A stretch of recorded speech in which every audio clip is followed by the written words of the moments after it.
Hello and welcome to another edition of Mailbag.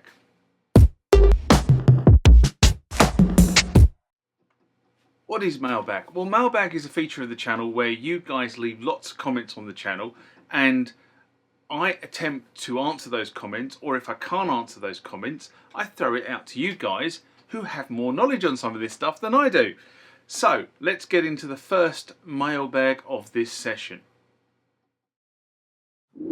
Remember, like, comment, subscribe to the channel. Go over to Instagram and follow me there. Go over to Facebook, follow me there. That's where the normal notices are. And consider becoming a Patreon.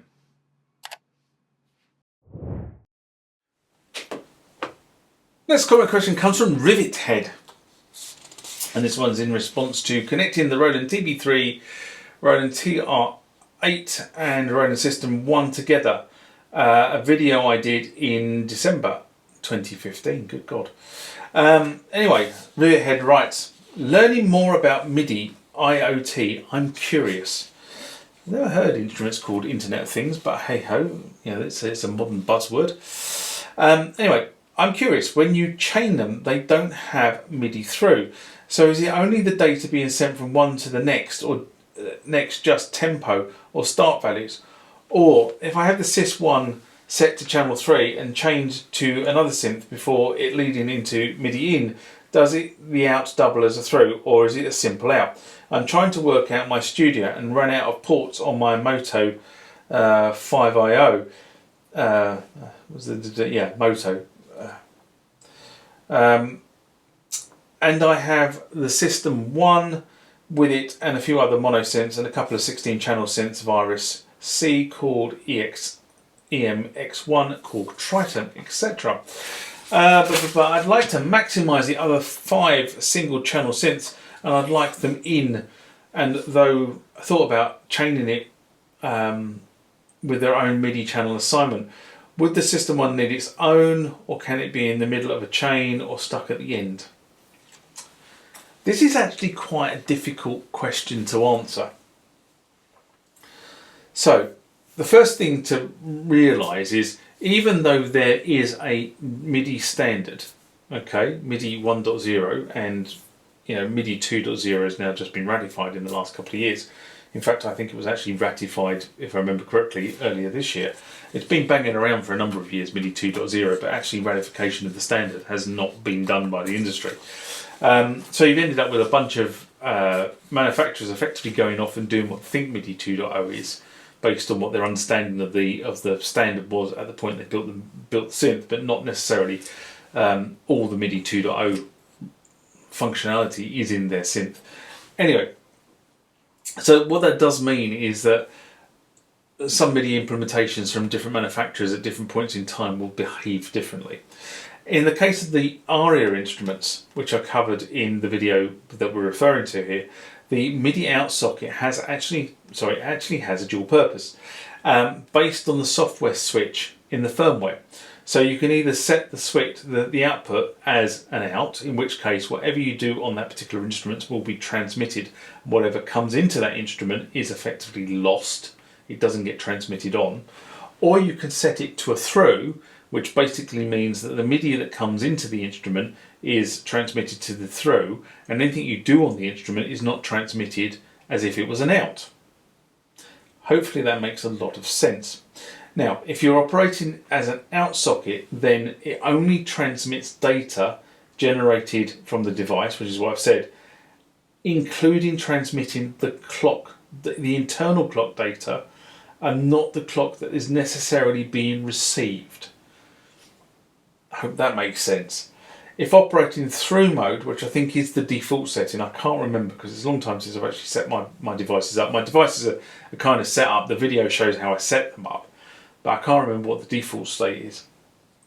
Then MIDI data being received is routed to and transmitted by the through socket.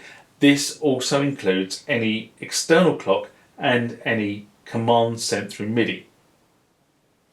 Of course, if you're using the USB, the concepts are the same, but the implementation is completely different. Okay, so you need to just kind of, this is kind of DIN between USB and DIN. In DIN, it's kind of quite easy to trace things through because the cable either goes in, it goes out, or it goes through. But in USB will handle all three of those, depending on how you got the USB routing set up. As stated, every manufacturer implements the two socket 5-pin DIN MIDI differently. When operating in an out mode, it will transmit the external clock.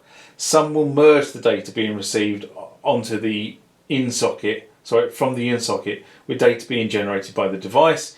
This requires an understanding of each device in your MIDI setup. So, what I mean by that, so some devices, and I'm trying to think of one, and I can't off the top of my head, brain's gone completely blank, but there are devices out there which will combine both the MIDI in data and the data being developed, played from the instrument, and send that on. And again, half the time there is a software switch that says that's the way it's going to behave, or that's not the way it's going to behave. So you kind of have to set it up. Now, my advice is to create notes on how you set the devices up for when you change your environment. And this is really important because in the future you won't remember what you did.